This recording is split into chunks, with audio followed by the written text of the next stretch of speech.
Seconds.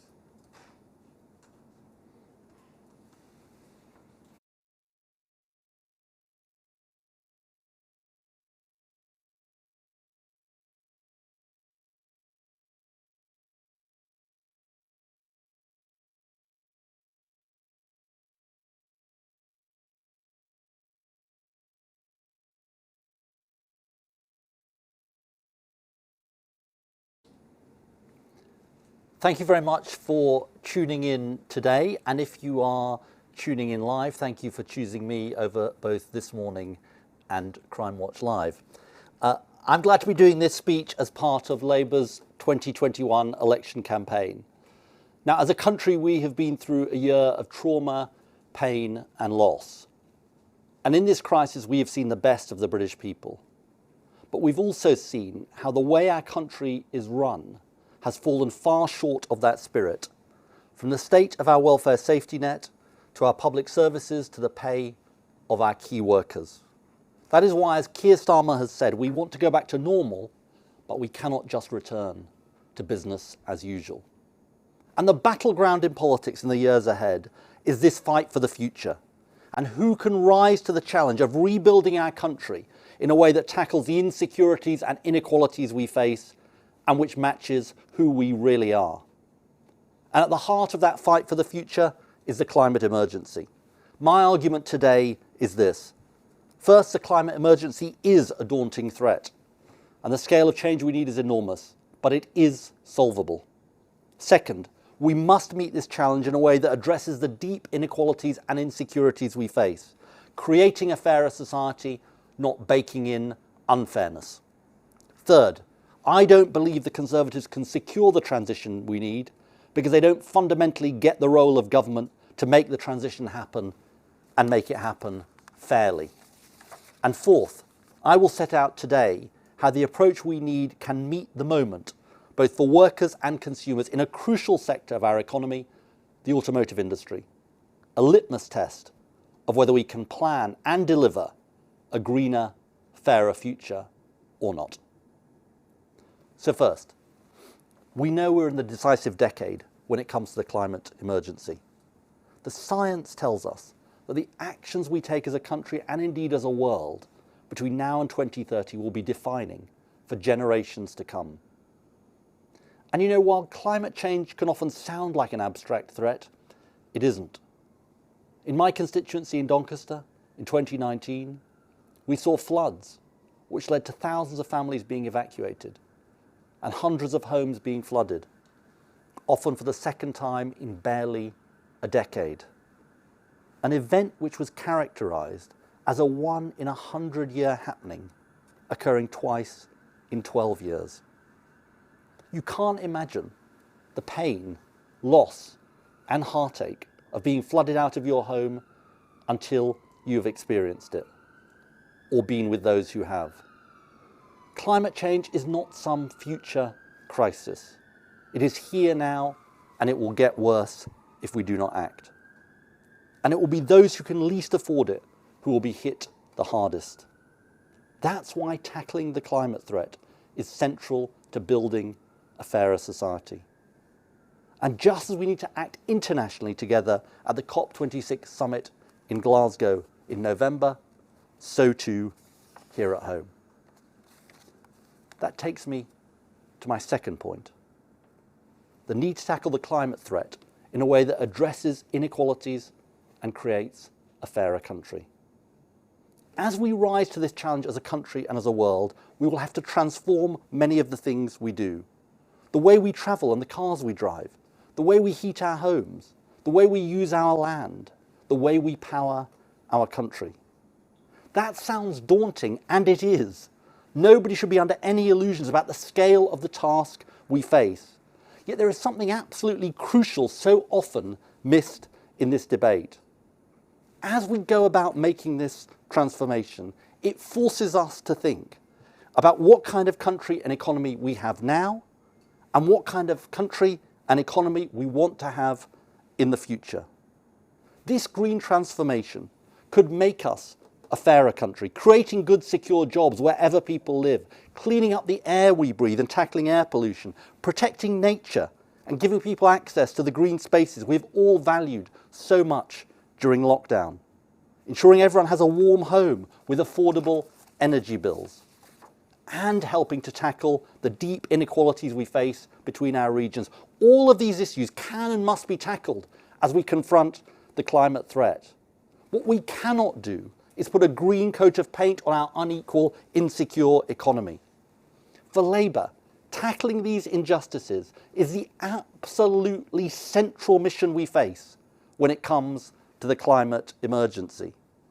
As we transform our economy, we need to do so in a way that makes it fairer, more equal, more just.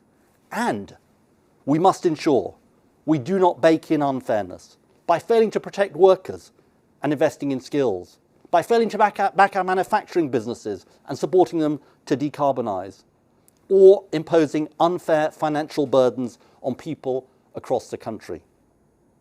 As an MP in Doncaster, I know the dangers of an unplanned transition. We saw it in the closure of the pits by the Tories in the 1980s. It still scars our country today. We cannot have government repeat that mistake again. We cannot let working people pay the price of the government's failure to put fairness at the heart of the fight against climate change. Every worker whose job might change and every consumer who may face change has got to be at the centre of our concerns. Let me be clear. This is most definitely not an argument against taking action, because failing to act on climate would be a betrayal of this and future generations. But we must make sure that we have the idea of fairness and equity at the heart of the change we bring. This is the DNA of Labour. Green and fair, green and red together. Now, what about the Tories? It's good that they acknowledge the threat of climate change. They aren't climate deniers. But after over a decade in power, they've shown they're not up to the task of transformation we need. Their own advisors, the Climate Change Committee, say they are well off track from meeting their legally binding climate targets. The government is good at the rhetoric, the reality, not so much. Take their 10-point plan. As the government's own Industrial Strategy Council said on Tuesday, it is not yet, and I'm quoting here, it is not yet a practical roadmap for delivering net zero. It's not a plan, it's a list. Secondly, the list is already falling apart. The flagship policy was the Green Homes Grant for home insulation. It was privatised and outsourced, as we've become accustomed to under this government. And it's been a fiasco. Installers not paid, homeowners unable to get grants, and rather than fix it, they're cutting £1 billion from it. Thirdly, and most importantly, their list comes nowhere close to the scale of ambition we need. At this moment, when the country is crying out for a green economic recovery because of the jobs crisis and the climate crisis, they have flunked the test. President Biden, this week, is developing a plan to invest as much as $3 trillion over the next 10 years in clean energy and infrastructure. France and Germany have committed tens of billions of euros over the next 2 years including in hydrogen, electric vehicle battery development and retrofitting homes. In the 10-point plan, the UK has placed a tiny fraction of that. PwC says we need £40 billion of public and private investment each and every year over the next decade to get back on track for net zero. The government's proposals offer barely that amount over the next 10 years put together. And then they add insult to injury by equivocating about whether a coal mine in Cumbria might be the answer for jobs in the future, as if this is a substitute for the long-term investment in green manufacturing jobs, including in steel, automotive and aerospace. But here's the thing, if the Conservatives recognise the climate threat, as I acknowledge they do, why are they not acting as required? And this is really important to understand. Fundamentally, it's because they're not willing to accept the central active role of government at the scale we need. The Chancellor has acted in the crisis to rescue businesses, with big gaps, but he's acted. But for him and the Business Secretary, this seems to offer no lessons about the role of government and private sector and the need to work together in the future on the future challenges we face. Indeed, they're going backwards. They've torn up their commitment to an industrial strategy. Years of work by local leaders and businesses contemptuously chucked in the bin. The Industrial Strategy Council abolished.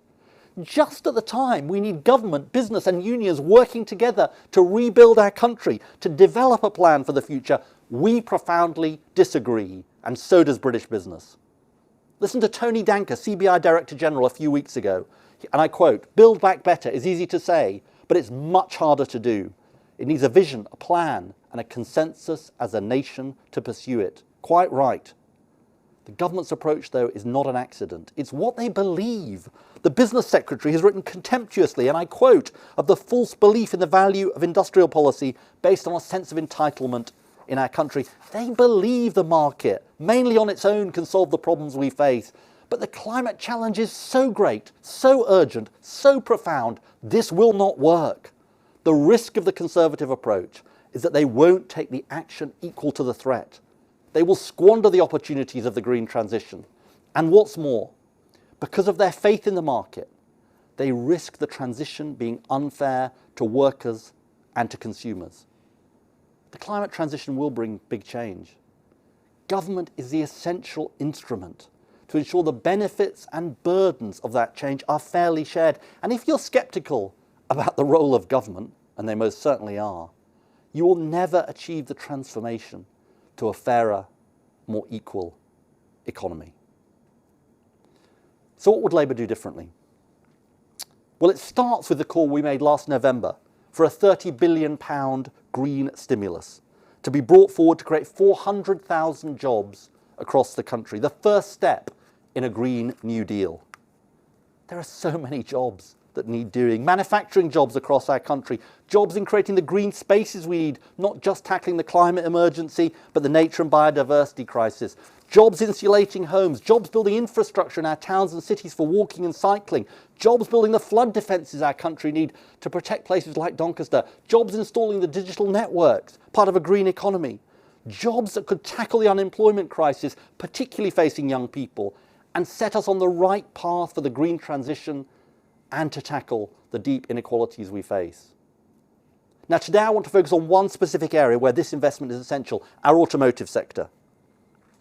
You know, our car industry is a vital test of how we manage the green transition. This industry is essential to our country and rightly a source of huge national pride. It matters so much to so many communities. Indeed, it matters to every part of the country and the supply chain jobs it provides. Now, thanks to the actions of the last Labour government after the last financial crisis and the development of speed of an industrial strategy, the car industry has thrived. But it has faced massive challenges as a result of COVID. It faces ongoing challenges from Brexit. And it faces a profound transition with the need to take more than 30 million petrol and diesel cars off the road. Now, Labour urged the government to do the right thing and accelerate the date for phasing out the sale of new petrol and diesel cars to 2030. It's the right thing to do on climate grounds. But the government seems to think that's mostly job done. They're so wrong.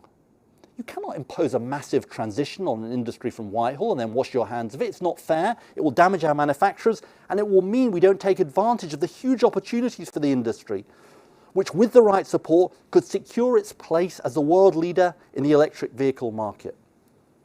It's estimated we will need at least 7 battery gigafactories to be up and running by 2040.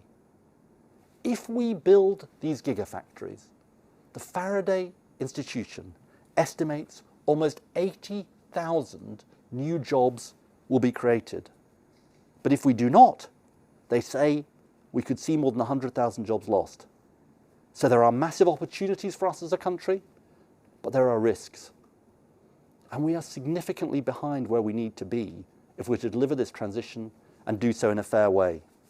Though I welcome it, just 1 gigafactory so far in the works. And on the issue of fairness, low-income families are all too often priced out of electric vehicle ownership. You know, you're 4 times more likely to own an electric car if you live in the southeast compared to the northeast. It's far easier for those in London to charge their car than it is for someone in Yorkshire, the northwest and the Midlands. So the government's approach is in danger of baking in unfairness between families with more money and those with less, and between the north and south. The bright future we want cannot happen if the government doesn't act. It can only happen if it accepts an active role in partnership with the private sector, government, business and unions together, with a proper industrial strategy, green and fair, facilitated by government. Now, Labour would invest for that future. So we're calling first for the government to kickstart the development of 3 additional gigafactories in this Parliament by investing £1.5 billion, more than triple the £400 million current funding available. Government should be willing to take an equity stake in these gigafactories so it gets the upside benefit. It's time to recognise it as an investment, not simply a subsidy. City regions could be part owners or the National Infrastructure Bank.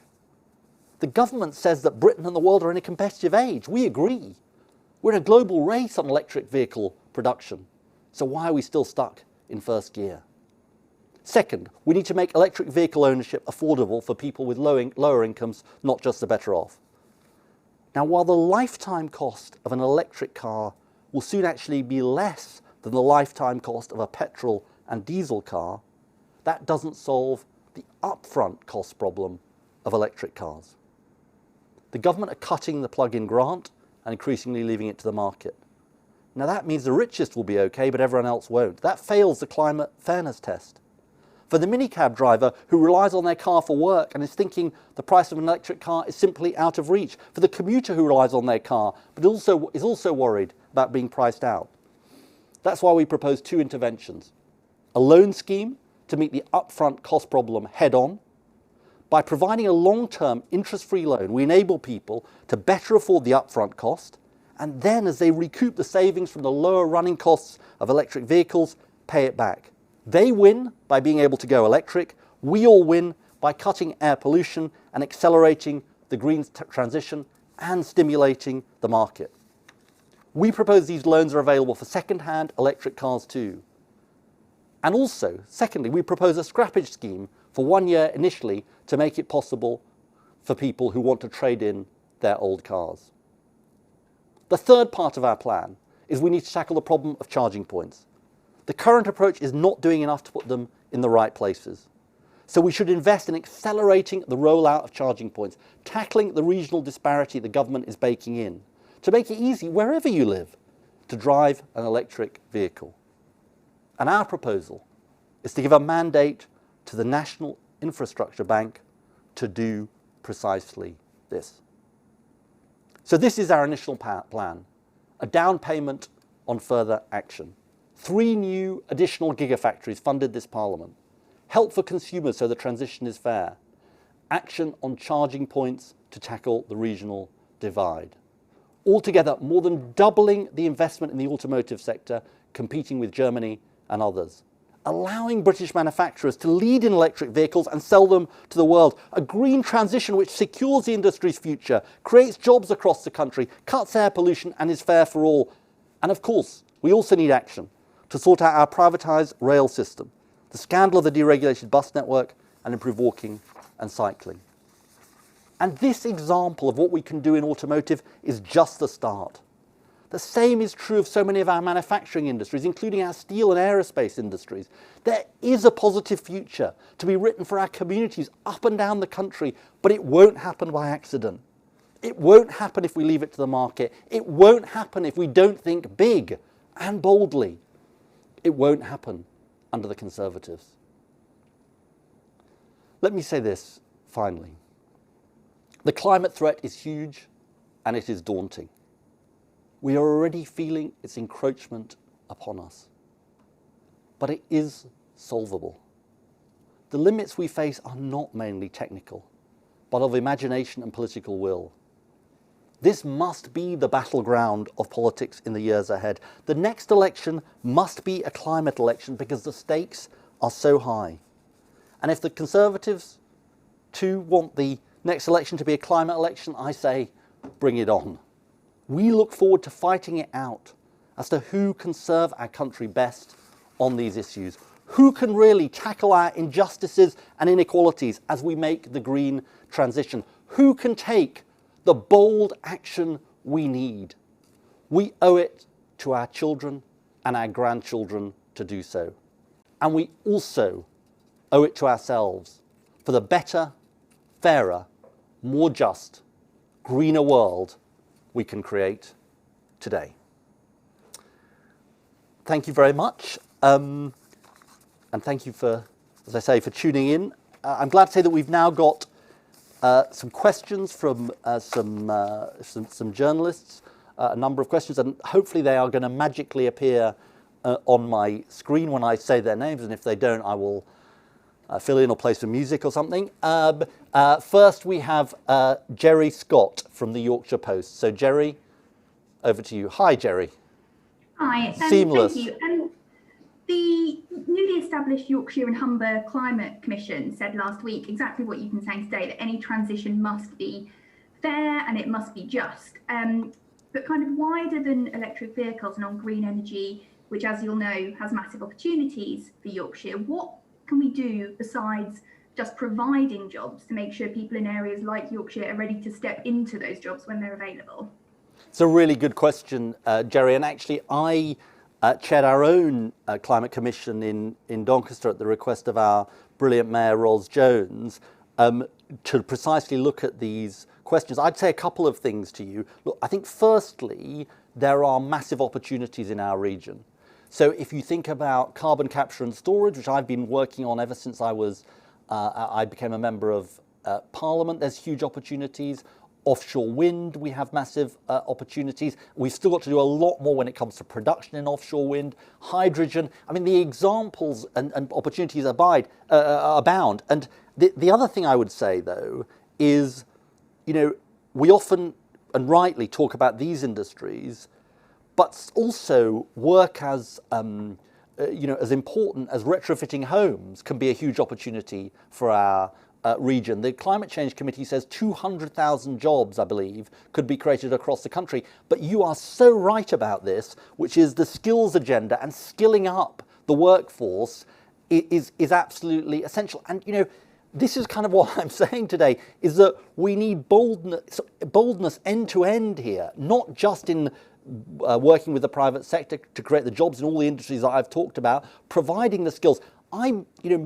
Talk to manufacturers and others all the time, and they've said to me during the crisis, tragically, when people have lost their jobs, they say, why aren't there the retraining opportunities for them to get into the green industries of the future? I mean, they want the help to go green themselves, but they've also said that to me. So I think from end to end, we need that action and we need that urgency and boldness. Thank you for your question, Jerry. I think we're now going to move to Heather Stewart from The Guardian. Heather, over to you. Hi, Ed. Hi. Hi. So Boris Johnson says he would build back better. He even says he's going to have a green industrial revolution. And it's Rishi Sunak, of course, who's got his hand on the checkbook. And they're talking about building wind farms and all sorts of other things. I wonder how you think Labour gets a hearing with voters on these issues, given that you're not the decision makers and the government is using very similar language, although, as you say, that the ambition is not so much there. And I also wonder, your speech is part of the local election campaign, as you say, part of the campaign for May the 6th. I wonder, do you think Labour can hold on to Hartlepool and make progress at these elections on where it was in the general election in 2019? And if not, is it an indictment of Keir Starmer's leadership? Look, on your, I'll take both of those questions. Thanks so much, Heather. Look, on the first question you ask, let's fight it out. Let's fight it out. I relish the chance to have this fight with the government. This is, after COVID, this is the single most important issue we face as a country, the climate issue. So let's have the debate. And I think sometimes the climate debate in this country is slightly in its infancy. Let's have the debate about the scale of intervention that we need. I don't believe that we can make the progress we need as a country without a government that really understands the role of government in this. The fact that the government is even going backwards from where we were and abolishing the industrial strategy, I think is a sort of terrible sign. I mean, the industrial strategy wasn't perfect, but at least it was progress. But they're actually going backwards. And this sounds like a bit of theory. It isn't a bit of theory. Why are they resisting this green stimulus? We're in the year of the COP. When we're hosting the COP, we're going to be saying to countries at the COP and indeed at the G7, where we're chairing the G7, we want you all to do a green economic recovery. And they're going to be looking at us and saying, well, thanks so much, but where's your green economic recovery? So scale, boldness, ambition, and they're the differences. And then one other thing, which is this fairness question. We're going to be asking the British people to judge this question. This change is coming. Change is coming in a big way with climate. And the question is, who can really handle this change in a fair way? Is it Labour or is it really the Conservatives? Now, I think they show lots of signs of not getting this. I mean, just take this electric car issue. They're in government. What are they doing to make electric cars accessible to lower and middle income families? They're doing diddly squat, frankly. They're cutting the plug-in grant. Why are they not doing these zero interest loans? Yes, it's good we're not divided like America in whether we think climate is an issue or not. That's a good thing from the point of view of climate, and I actually welcome that. But let's now have the argument about who can deliver best. And look, on the local elections, I got out of the prediction business at elections in about 2015, Heather, for reasons that will be obvious. We're fighting an incredibly strong campaign about the issues that matter to people locally. I see this, all around the country. I mean, just take the issue I'm talking about today. Liam Byrne in the West Midlands is really a fantastic champion of the car industry and the need to go green. I see in my own area in South Yorkshire, Dan Jarvis and also Ros Jones massively championing the issue of both the green economic revolution and what needs to be done for local people. So look, we're fighting a strong campaign. We're fighting hard. And look, I believe Keir Starmer is doing a brilliant job. I think what he has done over the last year is he has done what I think the public wanted him to do, which is to be the constructive opposition leader that the country called for at this time of national crisis. And I think that was completely the right thing to do. So I think we're fighting a strong campaign and we're fighting hard, and we'll see what the results are in May. The next question is from Sam Lister at The Express. Hello, Sam. Good morning, Ed. How are you? Nice to see you again. You too. Feels like old times. Indeed. You set out plans this morning to help people on lower incomes buy electric cars with your scrappage scheme and the loans and what have you. But people have been down this road so many times. They were told buying diesel cars was the right thing to do. It wasn't. They were told buying hybrid cars was the right thing to do. The environmental credentials for those are now really being called into question. So why should people have any faith that this time is any different, that down the line there's not some hidden nasty in this technology? And on a related matter, you admitted this morning that you don't own an electric car. Yeah. They've been around a while now. If people like you don't own one already, why should anybody else make that leap? Well, let me connect the two questions, actually, because look, the fact that I'm only just getting round to getting one shows the scale of the transition that we've got to make as a country. In a sense, that's kind of, one of the reasons I'm making this speech is because all of us right across the country have got to grasp the fact that this change is coming, but more particularly, government has got to play its role to facilitate making this change happen, Sam. Because you see, I don't think, I know what you're saying about the diesel petrol issue of the past, but I don't see it in that way. I think that we're dealing with something very, very different. We know we've got to move to net zero. We know petrol and diesel cars are not the answer. The government, actually to its credit, has said at our urging 2030 is the cut-off date for new petrol and diesel cars. That change is coming. The question is whether that change is going to work for people or not. And so, what does that mean in practice? It means the gigafactories, because that's crucial for our manufacturers. It means the interest-free loans, because we've got to make it feasible for consumers to make the transition. It also means charging points. The charging points issue is still a big issue for people who don't have off-street parking. That is a big issue. That's why I emphasise the point. So we've got a big transition to make as a country, but I think this goes to partly what the whole green issue demands, which is we can't just say to the public, it's over to you. We can't just say, right, you go green because you've got to. We're saying, what Labour is saying is we're going to facilitate this happening, and we're going to facilitate it happening for people right across our country. Thank you very much for your question, Sam. I'm now going to go to Fiona Marley-Patterson, who is ITV Borders. Fiona. Hi, Ed. Here in Cumbria, there are organisations calling for more green jobs, but there are also many who say the 500 jobs that will be created at this new coal mine are desperately needed. So how would you ensure these green jobs are actually created where they're needed in areas like West Cumbria? I think it's a really good question, Fiona, and let me deal with sort of both points. You see, I think the government was peddling false solutions to people by suggesting that the Cumbria coal mine was somehow a sustainable answer. It's not a sustainable answer on climate grounds. It's not a sustainable answer for our steel industry. Indeed, actually 85% of its coking coal was going to be exported. It's not a sustainable answer for the people of Cumbria either, because if you look at the coking coal market and what's going to happen beyond 2035, this was supposed to be a 30-year project, it's very, very uncertain. But you are so right, and I've looked at some of the work that local groups in Cumbria have done on this. Why do we need a 30 billion green stimulus? We should be helping people in Cumbria. We should be having a jobs plan for people in Cumbria. Many more than 500 jobs, Fiona, for people in Cumbria. So that actually there is a real alternative. And again, it sort of relates back, I think, to the question that Sam was asking. The issue here is we are going to have to make this transition, but government has a massive responsibility to make sure this is fair. And I totally understand people in Cumbria saying, well, look, if you're not going to open the coal mine, they might understand the reasons for that. Where are the other jobs? Where are the other good, unionised, secure jobs that we're going to have?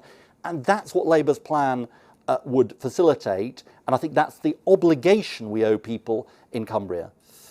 I'm now going to go to Mikey Smith from the Mirror. Hi, Ed. Mikey, hi. You've spoken about the automotive industry today, but I wanted to see if you could talk a little bit about another industrial square Labour needs to circle, which is steel manufacturing. Yeah. What practical steps would a Labour government take to rescue the British steel industry while cutting emissions? And quickly, if I may, I know you're a fan of the philosopher Michael Sandel and his thoughts about the market society. I wonder what you thought he might say about Boris Johnson's joke about the UK getting to the vaccine first because of greed and capitalism. Wow. All of life is here. I bet people are glad they're not watching This Morning, no offence to This Morning or Crime Watch Live. Mikey, but on both of your really important questions, let me take the nerd that I am. I'll take the second question first. Look, on the on the Johnson stuff about greed, I mean, I think it is sort of the mask slips, isn't it? Because it's not the way I interpret what's happened with the vaccine. The way I interpret it is we've had brilliant scientists doing kind of an amazing job, supported, and the government gets really embarrassed about this. I mean, it's ironic that they get embarrassed about it, because actually a lot of the good work of this was actually done under the previous Conservative government. A proper industrial strategy of government and business working together on this vaccine development. It wouldn't have happened without the life sciences strategy. It's a conversation I had with Greg Clark, Kwasi Kwarteng's predecessor. So, you know, the notion that this is about greed, and I do think there's a wider issue here, which is, I think what's happened during this crisis is that the British people have looked after each other. I think it's been not about greed. It's been about looking out for your neighbour, looking out for your friends, looking out obviously for your relatives. And I think there's something important in this, which is greed isn't the way to rebuild our country. That's not the answer for our country. You know, the answer to our country is solidarity. The answer to our country is the solidarity that we've seen over the last year. And what I see, Mikey, is that the institutions we have and the way our country is run is so at odds with the solidarity. And the big fight of British politics in the next few years, in my view, is going to be, how do we match the solidarity that the British people have shown with the way we run our country? And that takes me to your first question on steel. On liberty specifically, because that is in a way, for reasons that are completely obvious, front of mind, the government, and my excellent colleague Lucy Powell is doing an urgent question at the moment on this, the government needs a plan B. Those jobs cannot be lost. They cannot, and I underline the word cannot be lost, they cannot be lost for those communities, for our national infrastructure, for our national security, for the whole gamut of reasons. And they need a plan B, and they need to be non-dogmatic and ideological about the plan B. If it's public ownership is the best value for money option, that should be their answer. Then there's a wider question, which I think you're also getting at, which is what about the steel industry more generally? I've got to say, Mikey, the steel industry needs to make a big transition, and it's complicated, this, because we've got to preserve our primary steel making. Hydrogen looks like the best answer for that. It's expensive, and we've got to make the investment. And just give you just two other things that I'll say then. One, the government has promised us a clean steel fund, 250 million 2 years ago. It's still now getting on with the process of perhaps delivering it. We don't quite know when, maybe 2023. Too slow, too unambitious, not bold enough. And the hydrogen strategy, I think while the Germans are doing 7 billion euros for a hydrogen strategy, we're doing something like 240 million. Not big enough, not bold enough, not ambitious enough. You know, this industrial strategy thing sounds like a piece of theory. It isn't a piece of theory. It's, are you willing to do the hard yards, to actually put in the resources to help our manufacturers, our industry across the country? I fear the government isn't. And that's one of the big differences that I think is going to be seen over the coming months and years. Thank you so much for your two questions, Mikey. I'm going to go to John Walker from the Birmingham Post. Hi, John. Hello, Ed. Good to talk to you. You said that your speech is part of Labour's election campaign. You'll probably know that Labour's candidate for West Midlands Mayor is calling on the government to support a specific gigafactory scheme in Coventry, which is backed by local councils across the West Midlands. And he's made that, I think, his key part of his manifesto for this campaign. Would you like to see the government support that specific gigafactory proposal in the West Midlands as one of the three that you're asking the government to support? And also, can I ask you, I think you're talking about 3 new gigafactories in addition to the British Volt plan that's already kind of underway in the northeast in Northumberland. What needs to, does the government also need to support the British Volt scheme, and what's required there? So good questions, John. There's an emerging fashion for 2 questions. Fair enough. On the first question, yes is the answer. I think Liam Byrne has done brilliant work in his advocacy on this. You know, the West Midlands is the natural home for one of these 3 additional gigafactories. I think, you know, the car industry is absolutely crucial to the West Midlands, and you know, I've been incredibly impressed by the advocacy that Liam has shown on this. So you know, absolutely. On British Volt, I've talked to British Volt, and you know, it's really interesting talking to them. I'm sure you have too, about some of the kind of issues that they've faced, and one of the things that they point to is grid connection and the expense of grid connection, and finding the right place to actually have the factory. I think the question on British Volt is, if it needs public resources to happen, then public resources should be put towards it. It's not 100% clear, I think, yet at the moment what scale of public resources it needs, but obviously that British Volt plant is very, very important, and the three I'm talking about are in addition to that. I'm next going to thank you, John, for your questions. I'm now going to go to Hilia Ibrahimi from Channel 4. Hilia hopefully will appear on our screen. Hi. Oh, and you're on mute, Hilia. I definitely do that all the time. So, the lobbying regulator has said that it's looking at David Cameron. Should we have now a wider investigation into David Cameron's role with Greensill? And does the British Business Bank, along with the Business Secretary, now need to be much more transparent in detailing what taxpayer guarantees were accessed by Greensill and what they plan to do in ensuring that the jobs at Liberty do not go? Okay, Hilia, thank you for your question. Well, look, obviously it is quite a serious matter that has been raised about what exactly was going on in relation to Greensill and what exactly the actions of David Cameron were.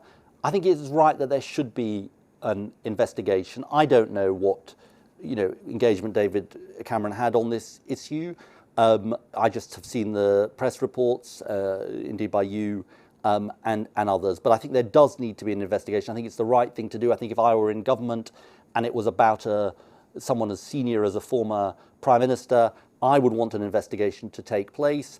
You know, if indeed it was all above board and fine, then, you know, the government should have nothing to fear from having an investigation, and I think that would be the right thing to do. On the question about Liberty, which obviously is intimately related to the Greensill issue, I think what I said earlier to Mikey Smith is how I'd put it, which is, you know, I think the government has a responsibility in relation to Liberty. It has a responsibility to make sure that those jobs are saved. Those are incredibly important jobs. 5,000 jobs in the supply chain. It's an incredibly important part of our national infrastructure. The government should not simply leave no stone unturned. It should do whatever it takes to make sure those jobs are saved. And if there needs to be a plan B, they should have a plan B. Next, I'm going to thank you so much, Hilia, for your question. Next, I'm going to take Alex Forsyth from the BBC. Hi, Alex. Hello, sorry about that. Can you hear me? Yes, I can. So just in following the two questions. You're slightly muffled, Alex. Try again. I'll have my best projection TV voice on for you. In the sort of trend of two questions, if I may, the first one I'd like to ask is, you focused today on electric cars. That is a market where there is already demand. So what about other sectors which are much harder to decarbonise? You've been asked about steel, but perhaps wider manufacturing, housing. Does Labour have specific plans for those? And can I also ask, does Labour support the idea of some sort of passport or certificate to prove had either a vaccine or a negative COVID test before they go into public places like pubs in the UK? Alex, just let me ask you a question back. Just on your first question, I didn't catch you said, I've talked about, I think I caught your second question, which was about the hospitality and pub issue. Your first question was about industries outside electric vehicles. You mentioned one or two industries there, which I didn't catch. Will you just say it again? I would, thank you. Wider manufacturing beyond steel, and also housing, if I may. Any specific plans to decarbonise those areas from Labour? Any specific plans to decarbonise which area, sorry? housing. Housing, great. Okay, we got there in the end. Thank you, thank you so much. Okay, let me deal with both those. On the first, I mean, I think you raise a really important point. There's different manufacturing sectors which I've talked about, including the car industry, steel, offshore wind, a whole range of aerospace, a whole range of areas where where industry has been crying out for more help. But you're completely right that, if industry is one part of the challenge, and transport in particular, the household sector is an absolutely as big, if not bigger, challenge. Now, I think it is interesting, the problems the government has run into over this Green Homes Grant, which I mentioned in my remarks. This was the flagship scheme of the 10-point plan, and it's sort of sunk beneath the waves. We will obviously be, talking in the coming months about exactly what our alternative plan would be. I would make this point: it needs to be a street by street, a house by house, street by street plan, not simply a sort of one-off random kind of voucher, which is the way that this Green Homes Grant was designed. It needs to engage local authorities directly in this role. I'm not old enough to remember, it may surprise you to learn this, the town gas to natural gas transition in the 1960s and 70s. But it needs to be that kind of plan. And so what I will be looking for, and the government does, to be fair to them, have a heat and decarbonisation strategy due to come out this year. What I will be looking for them is, where is that sense of plan? And that's what the Climate Change Committee is calling for. Now, this isn't easy, Alex, because it requires big investment. And so it's obviously something that we are thinking about, how exactly you do this. But we are going to have to do it, and some of it's quite hard, because some of it is quite hard to retrofit homes. Now then, on the pubs issue and the remarks of the Prime Minister yesterday, I think we're happy to look at these proposals. I have to say, I think the way these proposals have come out, revealed on the hoof at the liaison committee, is deeply unfortunate. The hospitality industry has been through incredibly difficult times over the last year. They're due to open again in just over 2 weeks in terms of outdoor spaces. And suddenly, the Prime Minister comes along out of the blue to sort of say, here's a new responsibility you're going to have to deal with, without much clarity. And there are just some basic questions that we're going to have as we scrutinise these proposals. What is the cost of these proposals to the industry? What is it going to mean for groups that would have advice not to be vaccinated, like pregnant women? What does it mean for young people whom the vaccine might not have yet reached? So there's a whole set of issues about this, which I think the Prime Minister has got a real responsibility to answer. And I have to say also, Alex, I think the way he put it yesterday was it's going to be kind of up to the landlords to make the decision. Now, I think Number 10 have since tried to clarify it. So look, our view on this is we are open to having a look at this, but it's got to be, the questions, the unanswered questions have got to be answered. There's got to be clarity for the hospitality industry about how they will do this. And we've got to be clear about how this is going to work in practice. And I think that kind of clarity is frankly the least that we should expect from the government. I'm next going to, thank you, Alex, for your questions. I'm next going to go finally to Shihab Khan from ITV. Shihab. Mr. Miliband, if I may, I'd just like to explore the vaccine passports a little bit further. You mentioned you want clarity. Are you fundamentally opposed, or do you agree with the general principle of having vaccine passports or certificates to go to pubs or cinemas or restaurants? Or do you think that's not a good idea? If you don't think that's a good idea, what is Labour's alternative? How exactly would you ease us out of lockdown once we get to a point when the vast majority of adults have had a vaccination? Shihab, we're open to looking at this, and I think that's the best thing we can say. The Prime Minister yesterday made up policy on the hoof and didn't explain it properly either. We're not going to do that. We're going to listen, as we have throughout this crisis, to what the government has to say, how their plans are going to work, and we will approach it constructively. And I think that's what people would expect from a responsible opposition. That said, there are questions that have got to be answered about cost, about groups that won't necessarily have been vaccinated, pregnant women I mentioned, young people as well, whom the vaccine might not have yet reached, and this crucial issue of the role of landlords.